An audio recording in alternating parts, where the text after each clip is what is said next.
Hola, ¿qué tal? ¿Cómo les va? Bienvenidos a un nuevo episodio de Playoffs TV. Hoy estaremos hablando de atletismo con el saltador de pértiga y subcampeón del mundo Lázaro Borges. Pero como siempre, antes le digo, suscríbase, activa la campanita y únase al play.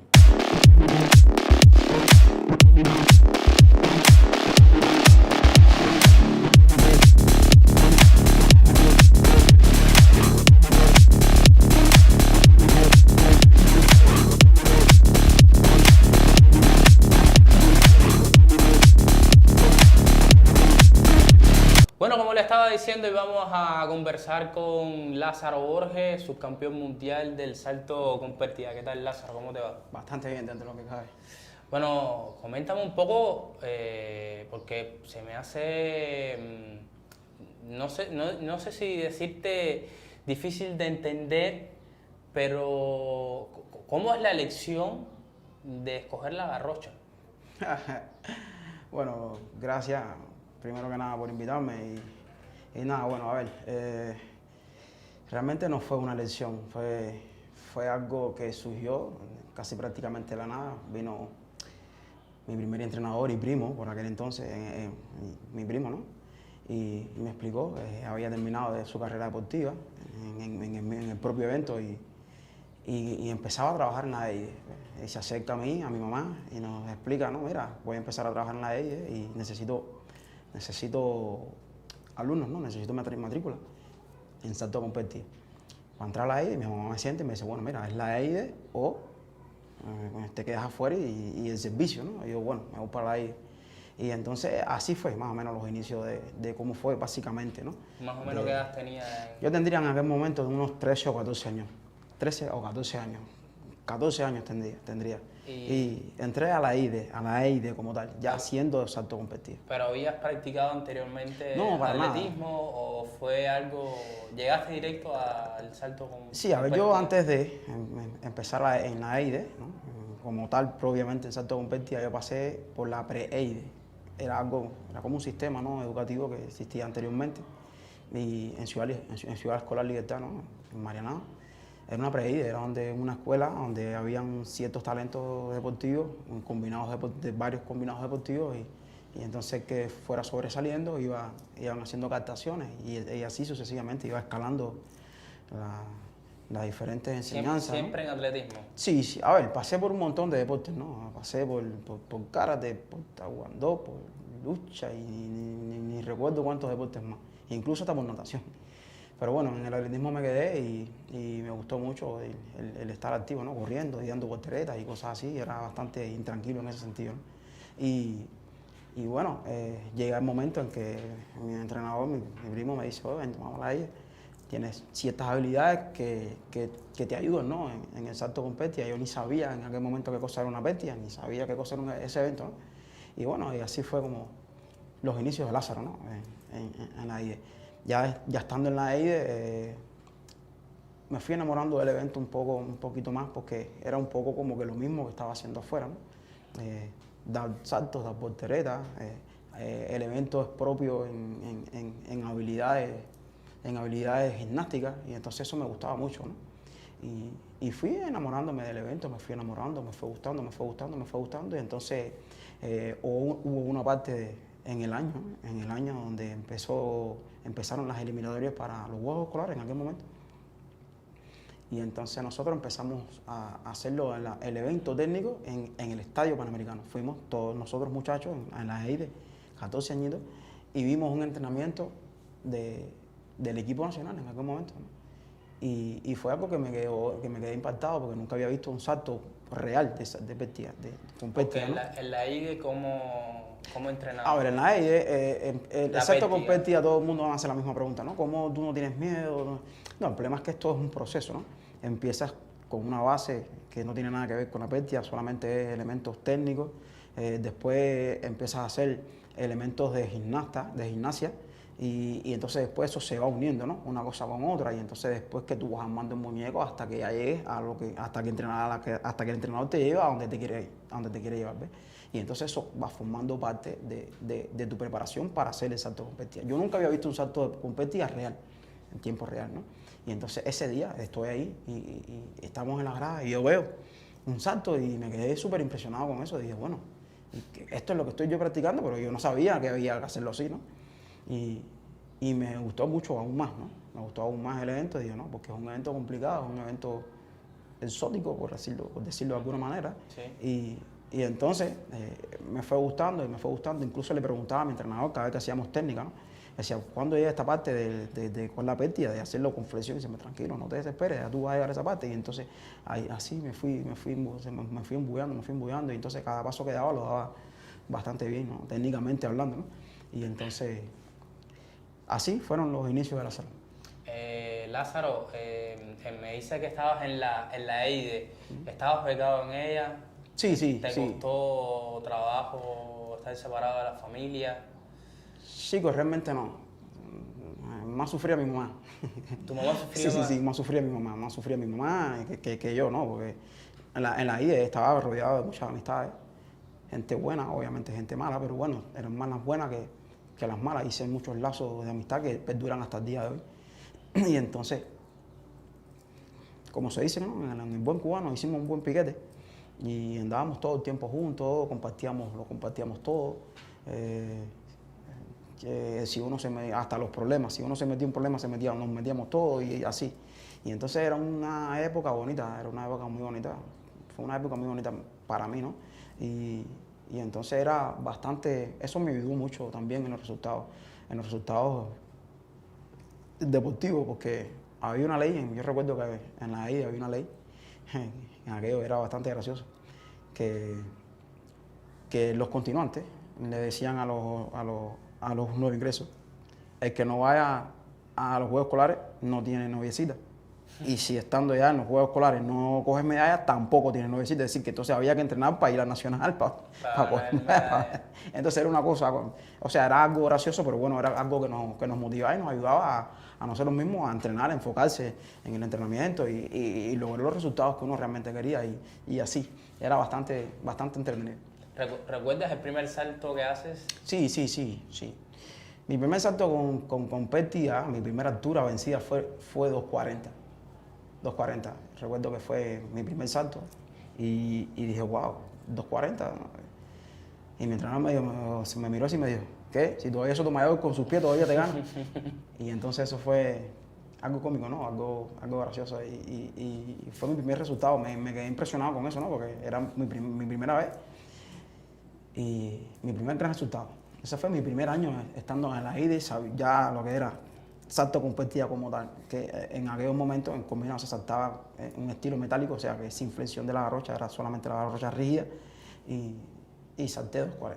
Al otro año ya la cosa era diferente, ya era continuante, ya pasaba de categoría y entonces tenía ya que ir empezando a empezar a flexionar las pérdidas, el entrenamiento ya era diferente y entonces ya me empezó a gustar un poco más. Y así poco a poco fue formándose la sala, evolucionando la sala.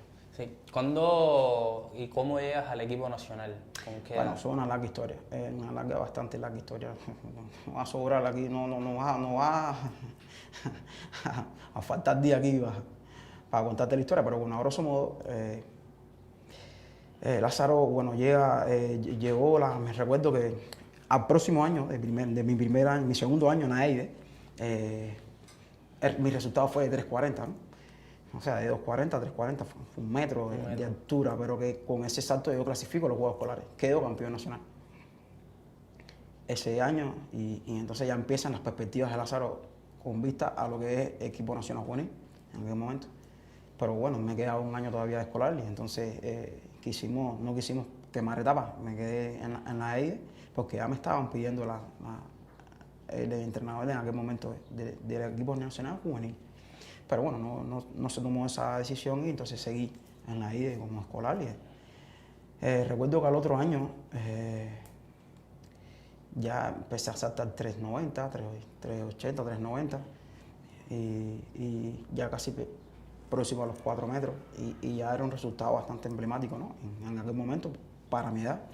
Y entonces todavía las vistas estaban encima de mí, pero todavía seguí en la IDE porque no alcancé el promedio académico de 85 puntos para subir al equipo nacional juvenil y entonces tuve que seguir en la IDE. y seguí entrenando en la I. Ya fuera de categoría, entrenando ya como juvenil, pero todavía en la I, ¿no? Me dieron esa posibilidad a través de un permiso que se me otorgó para seguir estudiando en la I y bueno, y entrenar con la gente del equipo nacional juvenil. Y así pasé después de ahí para la academia provincial, gracias a Raíel Lázaro, que era en aquel momento jefe de la academia provincial, la academia nacional. La academia nacional. Y entonces allí Lázaro empezó a tener algunos resultados internacionales, ¿no? Incluso fuera del país, y ahí fui dando mis pequeños pasitos hacia el equipo nacional. Recuerdo que estuve en la Academia Nacional cerca de 3 años. 3 años, sí, más o menos, por ahí. Y entonces después, en el 2008, es que logro, ya saltando el récord nacional de Cuba, es que logro llegar al equipo nacional. O sea, porque previo a los Juegos Olímpicos, o sea, ese año de Beijing, no estabas dentro del equipo nacional. Yo subo al equipo nacional ese mismo año. Ese mismo año subes al equipo nacional. Ese mismo año. Recuerdo pero tienes competencias previas antes a... Sí, tuve competencias previas, incluso internacionales. Bueno, te quería comentar un poco sobre ellas porque en algunas te quedas en blanco, e incluso en los Juegos Olímpicos también sí. Te quedas en blanco, teniendo quizás resultados aquí en Cuba, bueno, incluso para clasificar a los Juegos Olímpicos. ¿Qué te pasaba o sea, durante esas competencias? Fue una época un poco rebelde mía. No rebelde, no, sino que como que me desesperaba mucho a la hora de competir. Me veía de una manera muy bien, técnica y físicamente, y entonces quería demostrarle a la gente que estaba bien técnica y físicamente. Y entonces lo que hacía era desconcentrarme de tal manera que quería que la gente viera que yo estaba bien. Y entonces hubo un trabajo psicológico que se hizo conmigo, una psicóloga muy buena, no recuerdo su nombre ahora, pero se hizo un trabajo psicológico muy bueno conmigo en aquel momento, ¿no? Me dijo, mira, no trates la manera de demostrarle nada a nadie, simplemente estás bien contigo, demuéstrate a ti mismo que estás bien y vas a ver que el resultado va a salir solo, no tienes que salir a buscarlo. Y entonces yo me concentré mucho en esas palabras que esa mujer me dijo en aquel momento y realmente fue así. Ya yo saltaba para casi prácticamente disfrutarlo yo, no que lo disfrutara nadie más, sino yo, ¿no? Si yo soy el que estoy entrenando, si yo soy el que estoy sudando y me estoy sacrificando, entonces lo voy a disfrutar yo. Y entonces en eso me concentré. Lázaro, estos resultados hasta cierto punto negativos a nivel internacional te trajeron alguna dificultad dentro de, o sea, o algún obstáculo para llegar al equipo nacional? Sí, realmente sí. Realmente sí. Me costó trabajo subir al equipo nacional gracias a estos mismos resultados negativos, ¿no? Pero me sirvieron de mucha experiencia, mucha experiencia. Incluso debí haber subido al equipo nacional unos 2 años antes de cuando subí, pero gracias a estos resultados no se tomó la decisión de ascenderme al equipo nacional en aquel momento. Bueno, yo asciendo en el equipo nacional gracias a que tuve mi primer gran resultado fue 5.50. Y ya de marca casi prácticamente del mundo, ¿no? Y entonces se toma la decisión ese mismo año, 2007, creo que fue ese año, se toma la decisión de que al otro año yo ingresara allá a las filas del equipo nacional. Y entonces, ese mismo 2007 participé en los Juegos Panamericanos de Río 2007. Y fue algo complicado porque me fui en blanco también, pero bueno, el comisionado nacional en aquel momento, Esteban Brice, estaba allí y él vio en la situación en la que yo estaba en la competencia. No fue que me fui en blanco porque quise, sino que las condiciones estaban bastante atípicas. En aquel momento, bajo un torrencial de agua increíble, las condiciones con un frío increíble también. O sea, las condiciones estaban bastante adversas para un gran resultado. Incluso el salto con pértiga de ese año no se ganó con tanto. Creo que fue 5.40, algo así, que se ganó ese Panamericano. Fue uno de los Panamericanos con menos nivel, gracias a esto, ¿no? Por la lluvia. Entonces, no solamente yo, hubo mucha dificultad de muchas personas. Y entonces, fue complicado. Pero bueno, con todo y esa dificultad, me ascendieron al otro año al equipo nacional. Y entonces, a partir de ahí fue que empezó El salto con Pertia, Lázaro, digamos que antes de la aparición tuya y de Yarisley Silva, quizás mediáticamente quizás no estaba tan seguido en nuestro país. No sé cuánto estaba siendo atendido digamos que por las personas que rigen el atletismo en Cuba. ¿Cómo en ese momento era el trato y las atenciones hacia ustedes? A ver, en aquel momento no había ninguno, realmente. No había ninguno. O sea, estaba en el equipo nacional, sí, pero era un evento más. Simplemente un evento del atletismo. No había atenciones porque no habían casi viajes para nosotros, no éramos priorizados en nada, así que en aquel momento éramos casi prácticamente un cero a la izquierda, pero bueno. Empezaron los resultados de Lázaro y de Yarisley también. Ya yo poniendo el récord nacional, Yari también. Clasificamos los dos en el mismo 2008 a los Juegos Olímpicos, entonces ya se tomó un poco más en cuenta esto, ¿no? Pero bueno, ya en los Juegos Olímpicos, Yari compite primero que yo, no pasa a la final, queda en el lugar, ni me acuerdo qué. Yo llego también y no paso tampoco a la final, incluso también me voy en blanco. Y bueno, pasó el 2008 y seguíamos en la misma, ¿no? En la misma situación. Estuvimos en esa situación hasta el 2011. Hasta el 2011 es que no les mejoran. O sea, el 2011 es el parteaguas por el Mundial, supongo, ¿no? Sí, a ver, un poco antes, ¿no? Desde el 2010, es que más o menos se empieza a tomar en cuenta el salto con Pertia en Cuba porque ya veníamos teniendo unos resultados a nivel mundial estando aquí en Cuba. O sea, ¿me entiendes? Ya se estaba viendo que internacionalmente se estaba hablando de resultados de nosotros porque ya estábamos incluso incluidos en el ranking del mundo. O sea, tenemos una buena posición, lugar 17, lugar 15, lugar 14, 18, o sea, estábamos en los primeros 20 de ranking del mundo con esos resultados que teníamos nosotros de años anteriores y el propio año 2008, ¿no? Entonces, con 5.70, que fue el récord nacional, que era de 5.65, yo llegué a estar, creo que como en el lugar 10, algo así, del ranking del mundo. Y fue algo relevante, ¿no? Relevante. Un cubano, un salto con Pertia en unos Juegos Olímpicos, eso era típico. Te quiero preguntar algo, Lázaro, porque no eres alto, o sea, no eres una persona alta. Yarisley tampoco es una mujer alta. Y yo tengo la sensación de que para ser saltador de Pertia lo normal es tener una estatura quizás un poco mayor. Sí, pues tiene muy buena percepción. Sí. O sea, ¿cómo ustedes consiguieron hasta cierto punto esa desventaja, entre comillas, ¿no? Hacerla algo favorable? A ver, lo primero es que somos cubanos. Somos cubanos. El cubano deportista es porque le gusta realmente y lo hace con pasión. Eso es lo primero. Lo segundo es que éramos muy técnicos, trabajamos técnicamente muy bien. Muy bien. O sea, nosotros teníamos que pulir tanto la técnica en el salto con Pertia para poder suplir esta cosa del tamaño. O sea, entrenamos quizás un poco más que todo el mundo para ganar en fuerza, en velocidad, en resistencia, en explosividad, en una serie de características deportivas que te ayudaran a saltar con Pertias mucho más duras y que pesaran, o sea, que aguantaran mucho más peso del que tú tenías corporalmente.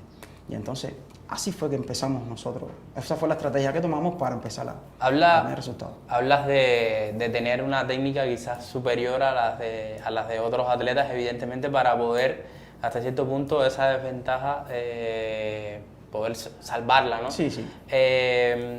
Cuando tú llegas y durante todo el desarrollo ese, ¿cuánto crecen nuestros propios entrenadores en el salto con Pertia? Porque repito, o sea, no era una modalidad que tuviéramos. No era seguida realmente. No era tan seguida, ¿no? No era seguida realmente. O sea, a ver, fue un trabajo intenso de muchos años. Gracias a todas las desventajas que tuvimos, nos fortalecimos mucho mentalmente y físicamente igual. Con todas las cosas adversas que teníamos en nuestro propio suelo, que teníamos que sobreponernos a tantas cosas que cuando llegábamos a las competencias internacionales y veíamos las mismas condiciones ya estábamos acostumbrados. Es decir que eso nos ayudó muchísimo. muchísimo, muchísimo, muchísimo. Y entonces, sí, los entrenadores crecieron mucho, porque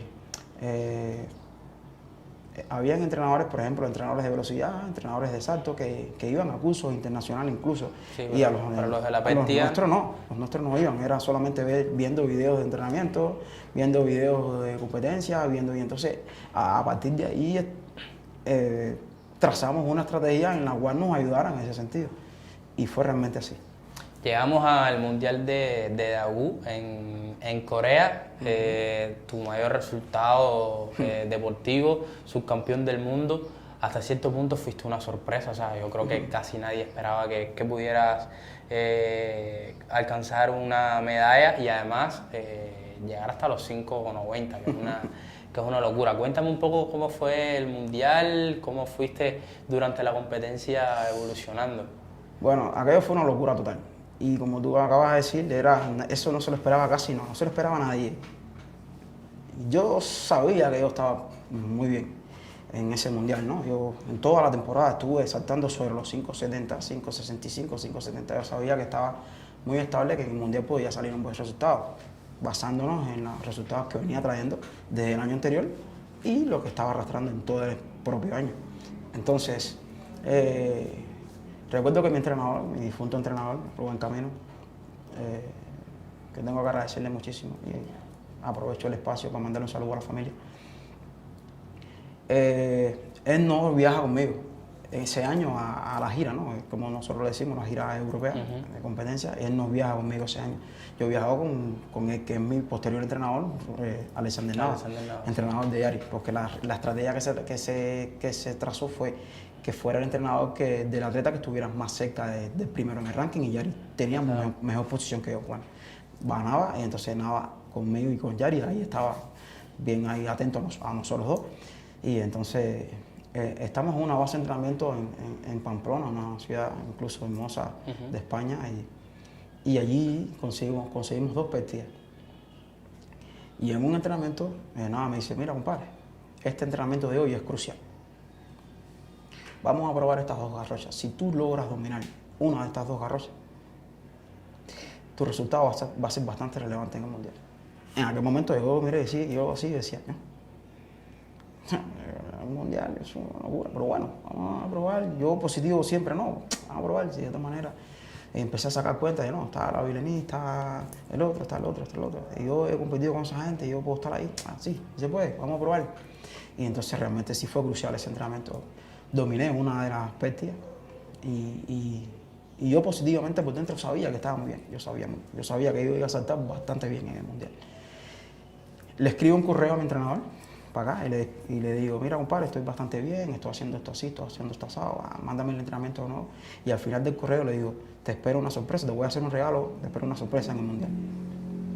Yo sabía que yo estaba bien, no que iba a saltar 5,90 ni que iba a ser subcampeón del mundo, pero sabía bastante tu récord personal. Sí, sabía que iba a estar bien, muy bien. Llegó el mundial y recuerdo que en aquel momento había un muchacho que le decían el chico del momento, Steve Hooker, australiano. Sí, australiano, campeón olímpico. Campeón olímpico y un monstruo del evento. Saltó por encima de 6 metros. Monstruo del evento. De ganar un mundial con solamente 2 saltos. O sea, un tipo súper rankeado. Y él llega y me ve y me abraza y me dice: Lázaro, felicidades. Y yo me quedé así con los ojos así. Dije: bueno, pero bueno, ¿y ahora qué pasó? Este hombre a mí saludándome. Yo al momento, claro, le respondí rápido: gracias, muchas gracias, no sé qué. Y estás bastante bien, me dijo, ¿no? Estás bastante bien, estás muy bien, te he visto y estás muy bien. Suerte aquí, vas a saltar bien. Ya. Llegó el día de la clasificación y empezamos a saltar. Recuerdo que yo vi 5,40 para empezar, y salto sobre 5,40, 5,50 y 5,60 limpios. Y ahí me mandan a parar.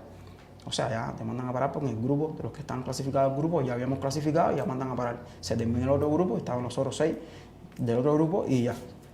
2 días después empezó la final. Recuerdo que el día de la final yo estaba sentado en la ventana de mi cuarto y me pasa una amiga mía y me dice: oye, ahorita estamos ahí viendo, nada más, ayudarte, que si no sé qué, que vamos para allá, tú sabes cómo somos los cubanos, voy a gritar un poco. Y yo: bueno, dale, vamos para allá, para que me apoyen, que ya tú sabes que va a salir un buen resultado, que si no sé qué. Bien, yo recojo ahí mismo, en Chele, pam, pam, y me monto en mi guagua y voy para allá. Yo recuerdo que yo iba pensando en la guagua, en mi familia. ¿Cómo estará mi familia? ¿Cómo estará no sé qué? Y la gente, mi mamá, mis hermanas. No sé qué. Y iba bastante distraído, ¿no? Y entonces llego a la pista, me enfoco, me concentro, miro el reloj, todavía me faltan 3 horas. Me acuesto, llega el fisioterapeuta de nosotros, Abdel, en un momento. Y me dice, Lazarito, hola, ¿cómo está la cosa? Y yo, no, todo bien, mi hermano, aquí tú sabes, esperando el lío para pelear, tú sabes cómo es eso, oye, dale, tranquilo, no sé qué. Y me dice, mira, siéntate en el piso, y empecé a hacer el estiramiento, como cosa tuya, suavecito ahí, sin problema ninguno. Y ahí empecé ahí en el piso a hacer mi estiramiento, a hacer un ejercicio que nosotros le pusimos las bolitas. Y empezamos ahí, empezó a calentar, bueno, empezó la competencia. La competencia empieza en 5.50, yo nunca había empezado a esa altura. ¿Nunca habías comenzado tan alto? Tan alto, ¿no? Mi altura de comienzo normalmente en cualquier competencia era 5.30, 5.40, era por ahí. Entonces la altura empieza en 5.50 y yo, esto está serio. Todo un mundial, se ve como un mundial, esto está serio, perfecto. 5.50 la primera altura, 65 en el primer intento, 65 también en el primer intento. Suben a 75, que era récord nacional en aquel momento, porque yo antes del mundial pongo de nuevo récord nacional 5.75 en una competencia en Zaragoza. 5.65, 5.75. Y bueno, aquí es donde se... Mi marca personal. Aquí es donde se tranca un poco la cosa porque es marca personal. Recuerdo que doy nulo en 2 intentos. Y mi entrenador me dice, mira, compadre, nada, me dice, mira, compadre, hay que cambiar de pértiga porque esta ya no te sirve. Yo le dije, está bien, ok, vamos, vaya. Cambió la pértiga, me dijo, echa 3 pies para atrás y corre como si tuvieran caído de atrás piques de perro. Así que imagínate, mira a ver lo que va a hacer. Yo, bueno, así mismo lo hice, echa como 3 pies para atrás. Y bueno, o héroe o Martín. Esa es que soy por donde salga. Me desprendí para allá y bueno, salté por arriba de la altura. Y a partir ya de que salté por arriba de la altura, ya le empecé a coger confianza a la pértiga en la propia competencia. Eso es bastante difícil de lograr, ¿no? Pero bueno, cuando estás concentrado realmente. Y estaba muy bien físicamente. 5.75. Recuerdo que yo, estando sentado, vi la competencia, miré a todo el mundo. Y dije, si salto a la próxima altura, en el primer intento. Todo en medalla. Esto es medalla, así mismo fue. Pasó la varilla a 5.80, 5.80. 5.85. Pasó la altura a 5.85. Y dije, bueno, aquí es donde vamos a ponernos serios. Y yo doy del primer salto ese y paso por arriba de la varilla y ya. Yo digo, estoy en medalla. 5.85, pasa la Vilení, me pongo el segundo, pasa el que gana la competencia, me pone en tercero y otro polaco pasa a la altura y me baja cuarto. Dios mío. No, qué difícil ya me pusieron esto, compadre. 85, no, bueno, ya, un buen resultado, por lo menos cuarto, 5.90. Bueno, voy para allá. Vengo en el primer intento, Juan, y veo que yo puedo. Espérate un momentico. Le dice a mi entrenador, compadre, no le tenga miedo a la altura. Echa otro pie para atrás y ve para allá. Así mismo lo hice, echa otro pie para atrás. Y entonces me llevé la varilla subiendo, ¿no? La altura. Y dice mi entrenador, tranquilo, haz lo mismo, echa los postes un poquito más para atrás. Y así fue. Y en el tercer intento pasé por arriba de 5.90, que fue una locura. Se cayó el estadio aquí abajo. Viene la Vilení atrás y afado, o sea que se va. Y yo todavía estaba en primer lugar y hasta que viene el polaco y salta su último intento. Pero como tenía un intento antes que yo, es que por intento que me gana. Sube la altura a 5.95, pero ya yo estaba allá. ¿Cuántos saltos tenías en ese momento? momento? Ya yo tenía un alrededor de 12 saltos, una cosa así. Una barbaridad, o sea, estaba muy cansado. Era una barbaridad. 12 saltos a ese nivel son demasiados saltos. Y a la intensidad con la que se estaban haciendo los saltos, era un mundial, no era... Claro. Cuando ganas la medalla, o sea, generalmente la garrocha, el día de competencia, la final, siempre comienza temprano y termina también. Y es la última en terminar. En tu caso fue así, ¿no? Sí, recuerdo que esa noche que corría también Dairon Robles. Es el día de Dairon chino, Robles, del chino, que es de la polémica del brazo con el chino. Y entonces aquel estadio estaba abarrotado de gente, pero que cuando el estadio se da cuenta que hay un cubano pequeñito y está dentro de los 3 primeros en un salto competía, todo el mundo se corrió para allí, porque digo, esto no se ha visto en ninguna parte, es decir, en ningún lado se ha visto esto. Y entonces todo el mundo apoyándome y todo el mundo corriendo para allí, todo el mundo, bueno, aparte de todos los cubanos, eran todos los coreanos aquellos y más gente como diciendo, ¿y este loco dónde salió? Y entonces la gente lo vio atípico totalmente, ¿no? Estaba completamente fuera de lo normal. Y entonces aquello fue muy bonito porque empecé a pedir el aplauso y la gente aplaudiendo y aquello fue Tremendo, ¿no? tremendo, tremendo realmente. Entonces recuerdo que nada más saltó en la grada y creo que lo empujaron y por poco va a parar la pista. No, aquello fue una locura total. Fue una locura total. Tanto así que cuando se termina la competencia hay que pasar por la zona El doping, de ¿no? prensa, ¿no? Primero por la zona de prensa, es como una zona donde tú vas subiendo, entonces te van cogiendo cada prensa de cada país. Entonces todo el mundo quería entrevistarme. Y en aquel momento no estaba muy diáfano tampoco en el inglés. Es decir, que yo quisiera hablar con ustedes, pero es que yo no hablo inglés. O sea, todo el mundo quería entrevistarme, todo el mundo. Bueno, esa gente se retira, paso para el doping y del doping me van para la conferencia como tal de prensa después de la competencia. Y recuerdo que lanzaron unas como unas 18 preguntas o 20 preguntas, algo así. Solamente 2 preguntas fueron para el primer y el segundo lugar, el primero y el tercer lugar, que fue el polaco Paweł Pułowski, algo así, y Renato Lavagni. Fueron solamente 2 preguntas. Todas las demás fueron para mí. Entonces allí me estaba ayudando Javier Clavelo, o creo que era Alberto Contreras, no recuerdo bien, uno de los dos, que cada vez que me preguntaban en inglés, él me traducía, yo le decía, y él traducía después. O sea, él me estaba sirviendo de traductor allí, y recuerdo que me hicieron un montón de preguntas, de dónde tú eres, de dónde tú saliste, cómo tú llegaste, cómo tú aquello, y cómo tú empezaste, cómo que tú tienes bestia, porque imagínate, en Cuba no hay desarrollo del evento, imagínate tú, entonces la gente estaba bastante como que preocupado con eso, ¿no? Y entonces ahí tuve que responder un montón de preguntas. Y entonces aquello fue muy bonito, porque llegué después al hotel, casi a la 1 de la mañana llegué al hotel, llegué bastante agotado, casi no podía ni caminar. Y yo andaba siempre, nosotros andábamos, casi siempre anduvimos juntos, Leonel Suárez y yo, casi siempre anduvimos juntos. Desde que nosotros nos conocimos nos hicimos muy buena amistad y siempre andábamos juntos. Y le dije, Leo, me hace falta que me acompañes hasta el comedor, que tengo hambre.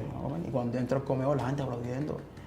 Y dice, Leo, mira, la gente aplaudiendo. Dice, no, te están aplaudiendo a ti, te están aplaudiendo a ti. Y yo, a mí. Y la gente iban y se paraban y me saludaban, me abrazaban. Gente de otros países que ni me conocían. Y aquello fue bonito, fue bastante agradable. Me dijeron, Lázaro, que aquí en La Habana, el día que llegaste... aquello fue otra locura también. Tu familia, tus vecinos y tal, fueron hasta el aeropuerto. Se me coló en el aeropuerto literalmente todo el barrio. Todo el barrio. Literal. Fue el barrio. Fueron 2 guaguas. Se montó todo el barrio. Todo el barrio. Todo el barrio. En aquellas 2 guaguas. Y todo el barrio fue a recibirme en el aeropuerto. O sea, en el aeropuerto cuando tú llegas, cuando pasas por la pesa y esas cosas, sabes que la puerta se abre, se cierra, se abre, se cierra. Y yo veía a mi familia que hacía y veía un montón de manos igual, pero bueno, en los aeropuertos cada vez que tú llegas siempre hay un montón de gente. No porque estén todo ese montón de gente vas a pensar tú que vienen a recibirte a ti, ¿no? Yo veía a mi mamá, veía a mis hermanas, pero pues, ya, cuando yo salí, que yo vi que todo el barrio, que casi me aplastan la gente. Pero fue bonito. Dice que aquello fue un espectáculo, ¿no? Porque cuando yo estaba saltando por allá que ganó la medalla, dice mi mamá que el barrio... Tengo entendido que nadie fue a trabajar ese día. Nadie fue a trabajar, a mi mamá por poco le daba una cosa. No. Aquello fue apoteósico. ¿Ella siempre vio todos tus saltos o mi mamá a veces prefería...? Sí, ella prefería no mirar. No mire. No, ella no iba mucho a mis competencias porque se ponía demasiado nerviosa. Incluso en el Mundial lo vio y no lo vio. O sea, estaba por ahí. Cuando más o menos ella veía saltar a la demás gente, pero cuando venía yo dice que la gente, que ella se iba para el patio o para el cuarto, que nunca me vio saltar. Lo único que escuchaba era el grito de la gente, oye, saltó, y le iban a buscar, oye, no sé qué, oye, que si está en segundo, oye, que está en tercero.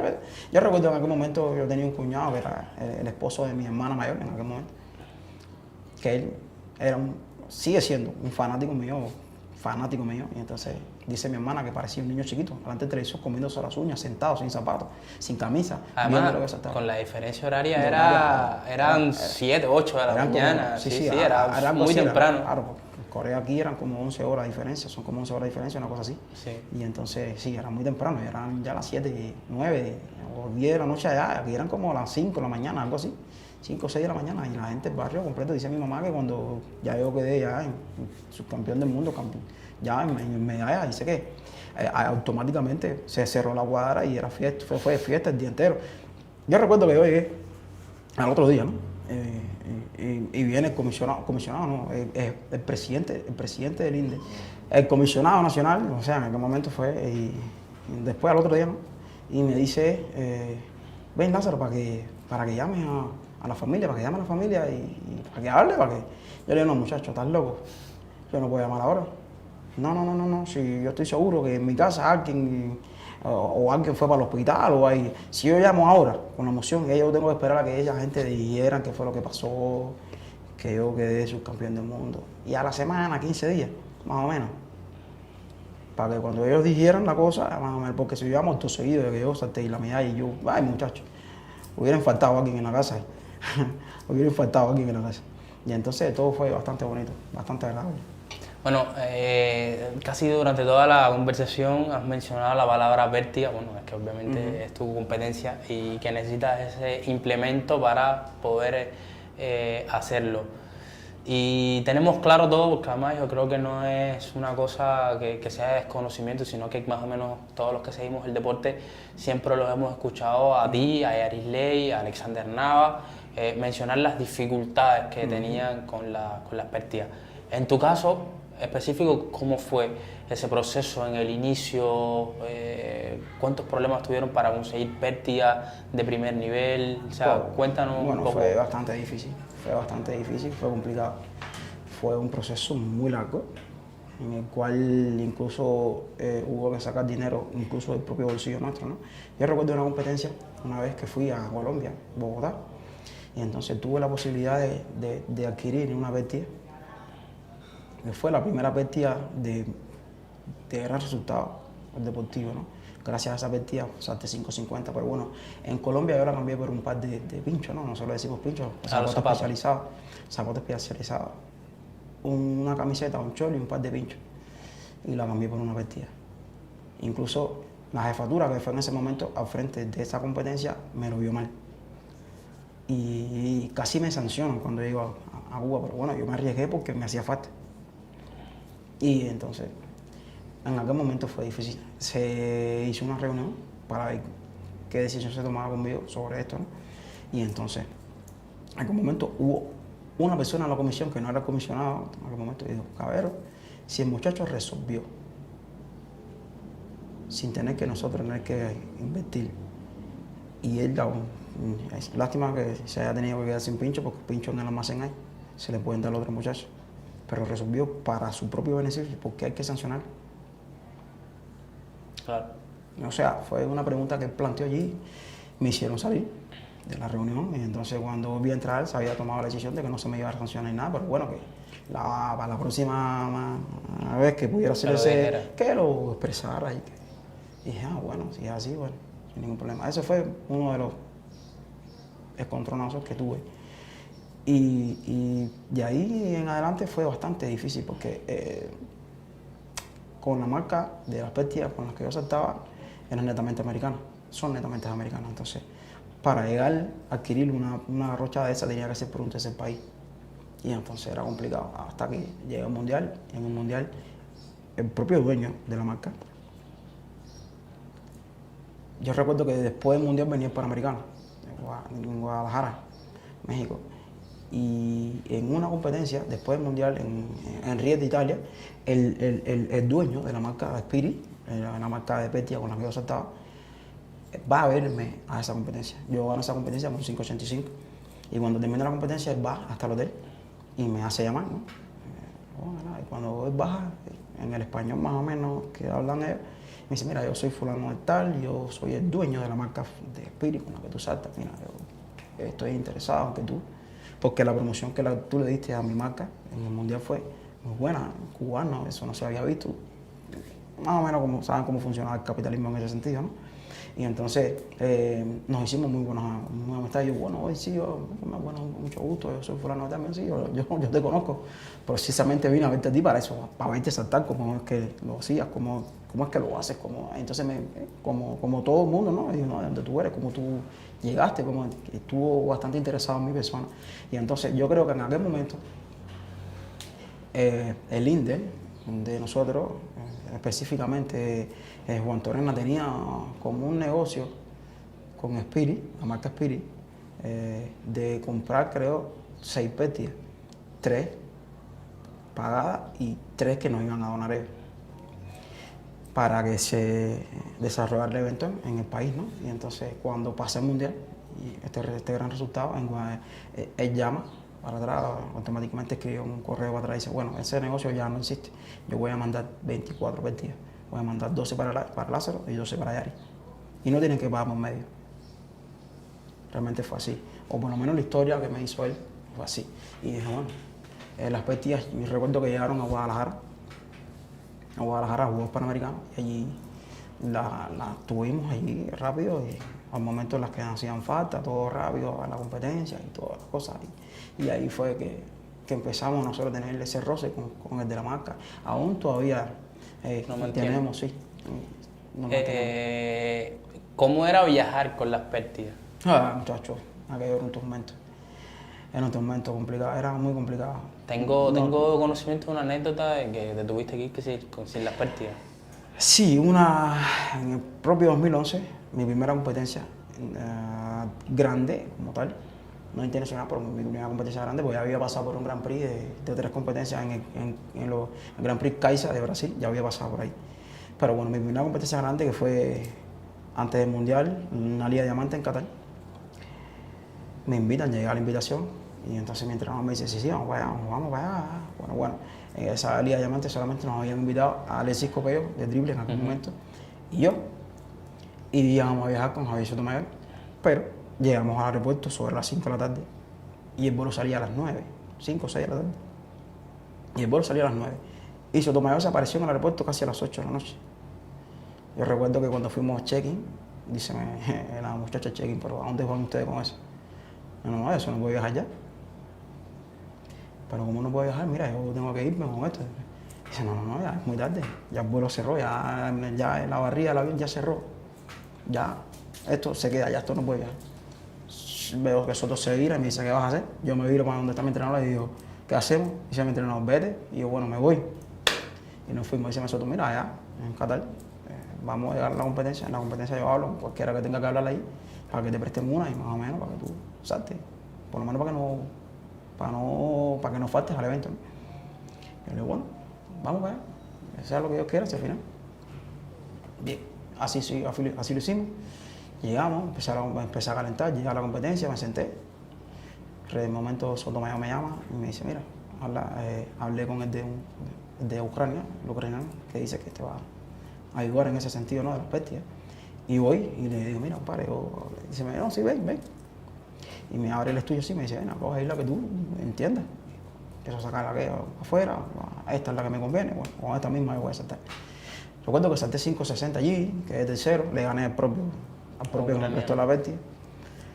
Y entonces sumé puntos, ¿no?, para la próxima. Ya cuando tú sumas puntos vas automáticamente para la otra Liga de Diamante. Y entonces ahí, ya yo llegando a Cuba, me hicieron el itinerario de competencia y entonces ya me voy para la gira y empiezo a competir en la gira.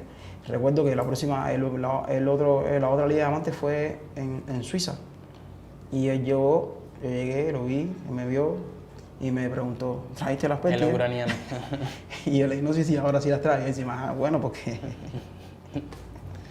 Porque te tocó saltar muchas veces con pértigas prestadas, sí, de alguna manera. Varias ocasiones tuve que pedir pértigas prestadas, como en 3 competencias internacionales. Y a Arisley supongo que también le ha pasado. No, Yari no. Yo creo, hasta donde yo sé, no tiene anécdotas de saltar con pértigas prestadas. Ella realmente no llegaban las pértigas y no saltaba. Ya. ¿Entiendes? Es decir, en el sentido de que, pero bueno, eso ya le pasaba a ella, ya siendo Yari Silva, no tanto como al principio como a mí, que al principio era más complicado. Lázaro, los Juegos de Londres, o sea, evidentemente hay, digamos que hasta cierto punto un aura alrededor de tus figuras con los Juegos de Londres, porque se te parte una pértiga.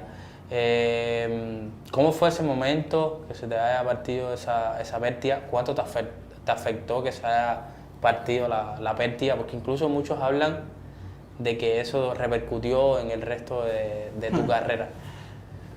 A ver, no tanto que haya repercutido, no repercutió realmente, porque yo seguí saltando luego de eso, pero sí fue difícil, ¿no? Fue difícil fue difícil, porque fue una partidura de la partida en un evento emblemático, ¿no? Unos Juegos Olímpicos. No fue unos Juegos Centroamericanos, ni un campeonato nacional, ni fue unos Juegos Olímpicos con la perspectiva que llevaba, las ilusiones,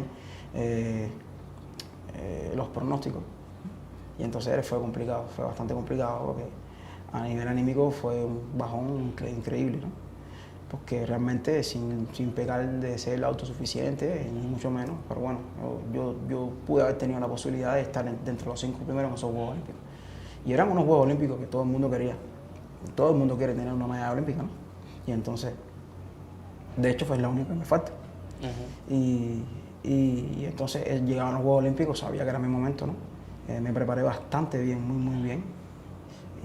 Y entonces llegó la parte de la partidura y Dios, fue complicado porque yo tenía esa réplica de esa partida, pero la tenía aquí en Cuba, porque cuando uno viaja con un estuche de pértigas de 5 metros, de no sé cuántas pértigas, en todos los aeropuertos hay tropiezos.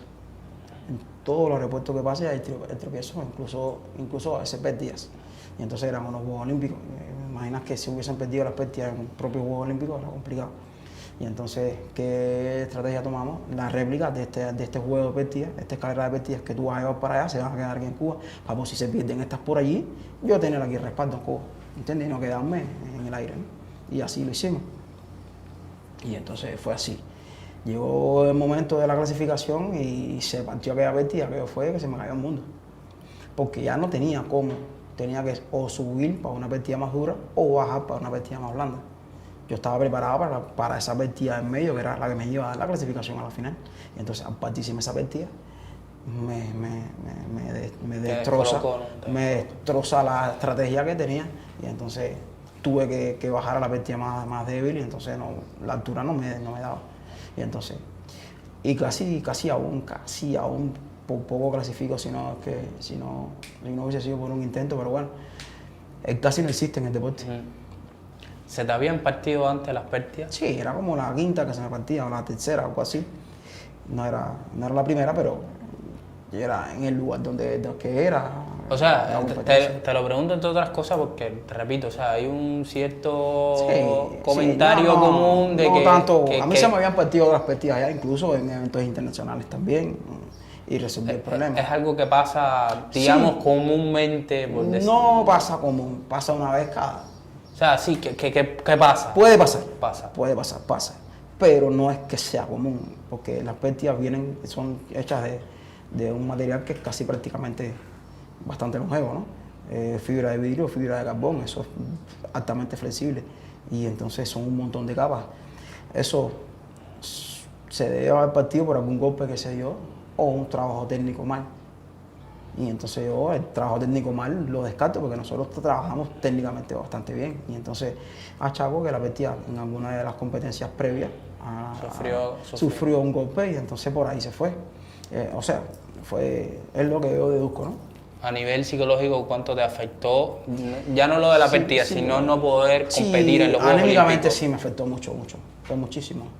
Muchísimo, porque sabía que tenía que esperar 4 años más para llegar a los Juegos Olímpicos. Y si uno no sabe qué va a pasar mañana, imagínate dentro de 4 años.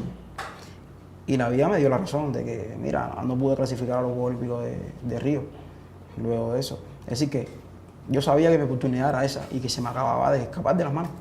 ¿Qué pasó durante esos siguientes 4 años? Fueron años difíciles porque empezó la pérdida de mi padre. La pérdida de mi padre fue un golpe bastante duro. Era mi fanático número 1 de todos los tiempos y entonces eso me afectó muchísimo. Después fue la pérdida de mi primer hijo, en una pareja que tenía yo anteriormente a la que tengo hoy, y entonces también perdimos un hijo casi con 5 meses. O sea, fueron golpes. Sufrí la pérdida de todas esas pérdidas. ¿Perdiste todas las pérdidas? Todas esas pérdidas. O sea, en unas vacaciones que de fin de año, y las guardé las pérdidas en el almacén del mismo del estadio, y cuando regresamos en el año nuevo las pérdidas no estaban. Tuve que empezar de cero de nuevo, es decir que todo el proceso que te expliqué desde el principio vuelve a... Ustedes tenían que adaptarse mucho a las pérdidas. Obviamente. El evento de salto con pérdidas es bastante difícil gracias a eso, porque dependes de un implemento y tienes que conocer el implemento. O sea... Tienes que dominarlo, ¿no? Dominarlo, tienes que dominar el implemento todo saltador con pértiga va con su estuche de sus pértigas propias a la competencia, que son las competencias con las que tú sabes, son las pértigas que tú viajas con las que tú sabes cómo estás en el día. Si estoy rápido, yo sé qué pértiga tengo que coger. Si estoy lento, tengo que coger la otra. Si estoy explosivo, es así. Y entonces tú sabes cuál porque tú le pones, tú las identificas. Esta es para cuando me sienta así, esta cuando me sienta asado, esta a esta altura. Incluso usas estrategias por altura. O sea, tiene sus características. Entonces, tú vas con tus pértigas personales a las competencias. Y entonces cuando te falla una, la estrategia te falla. O sea, es complicado. Entonces también se te pierden las pértigas y nunca más las pudiste... Ya no pude recuperarla. Tuve que empezar a saltar con otras marcas, tuve que empezar a innovar porque era con las que tenía posibilidad de llegar, ¿me entiendes? Ya tenía competencias confirmadas en la gira, tenía que ir como quiera. Entonces las pértigas que pude conseguir no eran de las marcas mías y entonces era un para atrás y para adelante, tenía que adaptarme a una nueva reacción de una marca nueva de pértigas. O sea, fue complicado, fueron años complicados. Y entonces después todas las pérdidas que sufrí, anímicamente fui un poco mermando un poco. También no había mucha atención tampoco parte de los que tenían que alrededor. ¿Me entiendes? Entonces fue complicado, fueron años complicados.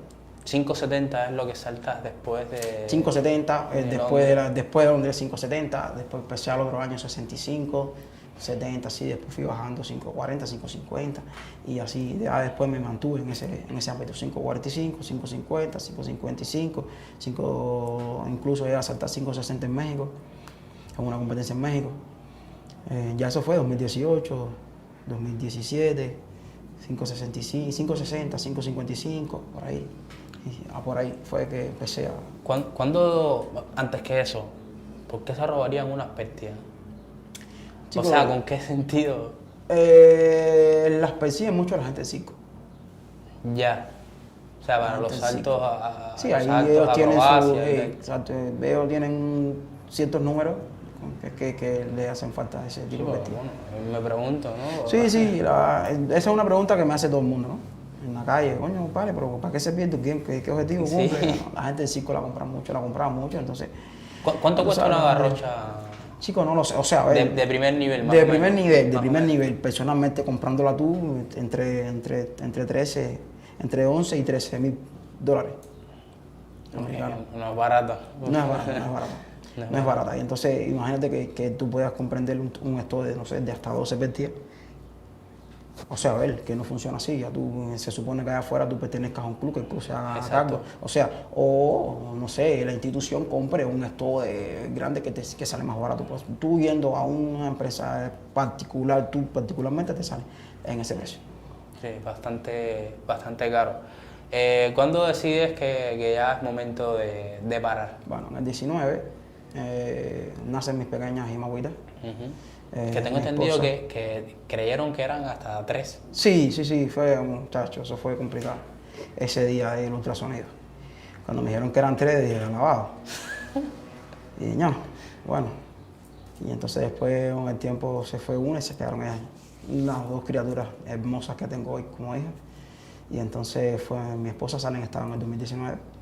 Eran los Juegos Panamericanos de Lima. Ya yo estaba clasificado. Y entonces casi el embarazo entero me lo pasé viajando. Nacen en abril y en abril, mayo, junio, en julio salimos a los Juegos Panamericanos. Tenían como 3 meses o 4 de nacida y entonces era todos los días pendiente y todos los días. Y entonces ese viaje me afectó mucho. Ese Juegos Panamericanos de Lima, estar lejos de mi familia. Eran 2, somos mi esposa y yo, éramos los 2 peleando juntos, ¿no? O sea, como se dice en el pueblo cubano, cuidándolo a las 2, no sé. Entonces dejarla a mi esposa sola un tiempo prolongado era bastante complicado, ¿no? Y entonces era difícil, entonces me veías pendiente todo el tiempo, y qué están haciendo, y cómo están, y qué están durmiendo, y espérate, que mira que tosió, y entonces yo estaba impotente allá, y no podía casi concentrarme en parte, aparte también hacía un súper frío en aquel día, que para qué, y entonces... O sea, fue un viaje bastante incómodo para mí. Y ahí es donde yo digo, bueno, quedé cuarto lugar, 5:45 creo que fue que salté. Cuarto lugar, Lima, cuarto, quinto, no recuerdo bien. Y digo, bueno, ya mi último Panamericano, ya yo sé que ya yo terminé porque ya ya no me siento que no puedo estar lejos de mi familia. Y ya voy a decidir en ese momento de cesar ya, colgar los guantes, como dice el cubano. Llegué y le dije a mi entrenador, mira compadre, no cuente conmigo ya para el año que viene porque ya yo terminé. Y dice mi entrenador, bueno, compadre, ya cualquier cosa que quieras hacer, estamos aquí para ayudarte, cualquier cosa, aquí estamos. Al otro año empiezo, porque todavía no me habían dado, no había yo ido a solicitar la baja, ¿no? Y empezó el curso normal y entonces dije, nada, déjame ir por lo menos tirando aquí y iba 2 días a la semana, 3 días a la semana y así fui también como para ir desentrenándome, ¿no? Y estuve casi 6 meses en eso, ¿no? Y iba 2 días a la semana y así, y vamos, hasta que ya me senté con la Comisión Nacional y dije, bueno, ya Lázaro Borges termine su carrera deportiva aquí, ya pueden darme la baja, ya pueden. Pero bueno, estoy solicitando la baja aquí para que ustedes sepan que ya la comisión lo tomó con mucho respeto, incluso con mucho respeto y de muy buena manera.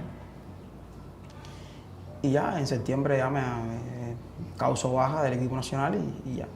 Me incorporo, recuerdo, en enero de 2020 a trabajar cerca de la casa allí, en un centro deportivo que hay cerca de la casa, que por hoy todavía sigo trabajando ahí, por allá como director. Y entonces, así ha sido la vida más o menos. Sí, te quería preguntar eso, o sea, ¿estabas preparado para el retiro? O sea, ¿tenías algún tipo de preparación para el retiro? ¿Pensabas lo que ibas a hacer? Sí, realmente sí. Tenía algo preparado, pero bueno, la idea era empezar en la base, desde abajo, para ir adquiriendo conocimientos, ¿no? Ir refrescando los que ya tengo y ir adquiriendo otros que me faltan. Entonces así lo hice. Empecé en un centro deportivo porque quería ver cómo era la base del entrenamiento deportivo, empezar desde los juegos, ahí complicando la cosa un poquito más para arriba y un poquito más para arriba y un poquito más para arriba y así. Pero bueno, la vida me sonrió bastante y entonces tuve un año y unos 3 meses como profesor allá abajo en el estadio del Palmar, como todo el mundo lo conoce en Mariana, en el centro deportivo Juan Manuel Márquez, y entonces al año y a los 3 meses vino una comisión de metodólogos y me hablaron conmigo, mira Lazarito, tenemos la vacante de aquí de tu centro deportivo de dirección, que tú crees, porque tú eres un muchacho, aparte de ser deportiva, eres bastante responsable, o sea, te puedes hacer cargo de la dirección, dije, bueno, es un reto, y dije, bueno, está bien, y de todo se aprende, y así poco a poco, y ahora, todavía hoy por hoy, sigo siendo director de trabajo. ¿Cómo te llevan las Emagua? Es un tema complicado, porque hay que hablar parejo, ¿no? Hay que hablar parejo y realmente para hacer Emagua se portan bastante bien. Son por bastante suerte, tranquilas, ¿no? son bastante tranquilas, bueno, son niñas al fin, Sí. ¿no? Pero sí se portan bastante bien dentro de lo que cabe y entonces no dan tanto que hacer. Pero sí son muy tranquilas. Me recuerdan a mí cuando pequeño. Y la familia te ayuda, supongo, ¿no? Sí, bueno, la familia esposa. realmente no salen de arriba de ella. O sea, son el pollo del arroz con pollo de la familia, ¿no? Son las imagüitas, todo el mundo está pendiente. Realmente no tengo problema con eso, porque todo el que las conoce, todo el mundo se enamora de aquellas muchas de esas niñas, porque son realmente un pan de Dios. Y entonces tienen esa virtud, ¿no? De que la gente se fijen y que las quieran de gratis. Hablemos un poco, Lázaro, del atletismo cubano actual. ¿Qué te parece? ¿Cómo lo ves? A ver, en el atletismo actual creo que hay bastante tela por donde cortar. Creo que está demostrando la juventud que están bastante bien preparados los muchachos. Por los resultados que he alcanzado a ver, ¿no? Están bastante bien preparados. Lazarito en el triple, Márquez Mazón en el salto largo, Jaime Pérez. O sea, hay unos cuantos muchachitos en la velocidad que está también tomando fuerza en nuestro país o recuperándola, porque nosotros hemos dado grandes velocistas mundiales incluso olímpicos también. Y estamos retomando eso también con esta juventud de ahora. Y yo creo que por lo menos la juventud se está imponiendo. Se está imponiendo la juventud. Pero bueno, eso es un trabajo arduo y se está ahora, este año, vi, dentro de lo poco que vi, que a la gira fueron bastantes muchachos jóvenes. Y entonces allí realmente es donde está el desarrollo, ahí es donde se ve que los muchachos tienen que salir para poder tener roces internacionales, porque los roces internacionales es que realmente te dan el nivel que tú quieres alcanzar. Y entonces ahí se está demostrando. ¿Por qué crees que hay en los últimos años tanto éxodo de atletas? O sea, ¿qué ha pasado para que los atletas cubanos, sobre todo los del triple últimamente, ha sido...? Es un tema complicado, de hablar, ¿no? Yo pienso que, personalmente, que cada cual tiene su opinión de por qué el éxodo, ¿no? Y mayormente todo el mundo coincide cuando hablas en la calle, ¿no? El problema es que la situación económica de nuestro país ahora mismo es bastante precaria, para algunos más que otros. Y entonces, todo atleta internacional, incluso nacional, hoy simplemente está pensando en acomodar a la familia. ¿Entiendes? Es como todo. Y entonces, con la gran situación en la que está pasando, la gran crisis que está pasando el país ahora, en estos momentos, entendible que los atletas piensen un poco más en el poder económico que puede darle el deporte. ¿Me entiendes? Entonces, aquí un poco como que se escasea, porque para nosotros los atletas, por lo menos en atletismo, no sé en otros deportes. Al principio, en mis tiempos, se demoraba un poco el pago. para darle el pago como tal, y se demoraba un poco bastante. Y entonces era complicado, pero no era tanto como en estos tiempos. En estos tiempos, con la situación que hay en las tiendas en MLC, las cosas que se pierden en moneda nacional, o sea, es complicado y entonces está buscando, el atleta hoy busca un acomodo para su familia en otro lugar donde estén las cosas más asequibles. Es entendible de cierto modo, ¿entiendes? Entonces yo creo que por ahí la cosa, es por ahí la cosa que viene, el éxodo viene por ahí. Económicamente el país está bastante complicado. Y supongo que eso también repercute en el atletismo. Repercute en todos los deportes. Todos los deportes. Todos los deportes. Te das cuenta, no sé, la situación te pones a mirar y el internet es la herramienta que tiene todo el mundo hoy en la mano, que te lo dice todo. Robéis Ramírez, por decir un nombre. Y tú ves que está muy bien. Ahora mismo en el atletismo, para no salir del ámbito, Jordan Díaz, Andy Díaz, pero para luchar, o sea, son personas que son cubanos y están en la líder del mundo, en 1, 2 y 3, creo. Sí. En el mundo, en el ranking del mundo, son cubanos. El lío es que, ¿por qué? Hay que preguntarle a ellos por qué están allí. Y entonces te van a decir lo mismo que yo. Porque yo vine a buscar mi economía, ¿Crees que se ha demorado mucho mucho ya no sé si... ¿Crees que le falta dar ese paso a la Federación y a la Comisión Nacional de permitirle a los atletas ir a clubes? Yo creo que es hora de gestionarse ellos mismos. Yo creo que es hora de que sí, de que ya empiecen a soltar a los atletas. Incluso si quieren ir a entrenar afuera, que lo hagan. Incluso. Porque además no es solo los atletas, me parece que también hay muchos entrenadores que han decidido emigrar. Obviamente, que cuando el éxodo está ya a ese nivel, el Estado, o sea, la institución tiene que sentarse a analizar por qué se está yendo la gente. No, ni tú ni yo, es el INDE el que tiene que sentarse a analizar con el alto mando de por qué los atletas se están quedando.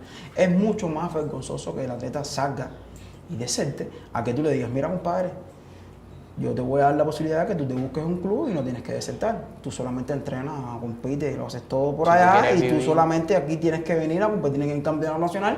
Exacto. y salir como delegación de aquí. Si quieres vivir en otro lado, mientras represente a la bandera siempre cubana. Cuando tú hagas un aporte también, porque tampoco nosotros perdimos tiempo contigo, nosotros invertimos en ti, por bueno, retribúelo de alguna manera, no sé, en algún % del contrato que tú vayas a conseguir, no sé, pero yo pienso que es hora de que el Estado se siente a negociar eso, por lo menos en lo deportivo. porque si no va a ser muy difícil Es muy complicado. cerrar la porque hemorragia, ¿no? Claro, va a ser muy difícil. Entonces, sí, puede que a lo mejor el que te pide la baja y tú a lo mejor le dices, no, tú pides la baja y no tienes cómo salir, perfecto. Pero y el que no pide la baja y se va, es peor, porque estás invirtiendo en un pasaje, estás invirtiendo en un... Y entonces después ese atleta llega de gratis y se va. Pienso yo que sea peor así.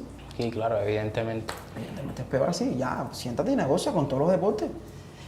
Caballero, ya tienen la posibilidad bien, siempre y cuando tú me des, no sé, un por ciento X de lo que tú ganes en el año, para yo, con ese mismo por ciento, el INDER, poder arreglar, no sé, las instalaciones deportivas de nosotros, para los que vienen atrás, o no sé. Sí, invertirlos en las EIDES. En las EIDES, en las pre-EIDES, en las... Lázaro, no te puedo dejar ir sin preguntarte por un caso específico de la Pertía internacional, que es Armand Duplantis, Bueno. Mondo Duplantis. Explícame un poco qué tiene él, porque es una cosa de loco. O sea, salta 6 metros como si fuera... Y además te lo pregunto a ti, que subcampeón mundial, y es que este niño prácticamente salta 6 metros cuando quiere.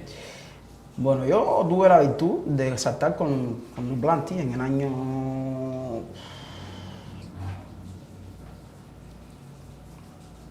En 19, 18, 17, creo que fue.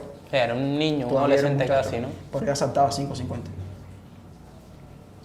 En el Golden Spy en República Checa, tuve la virtud de saltar con él y ya él saltaba 5.50 en aquel momento, ¿ok?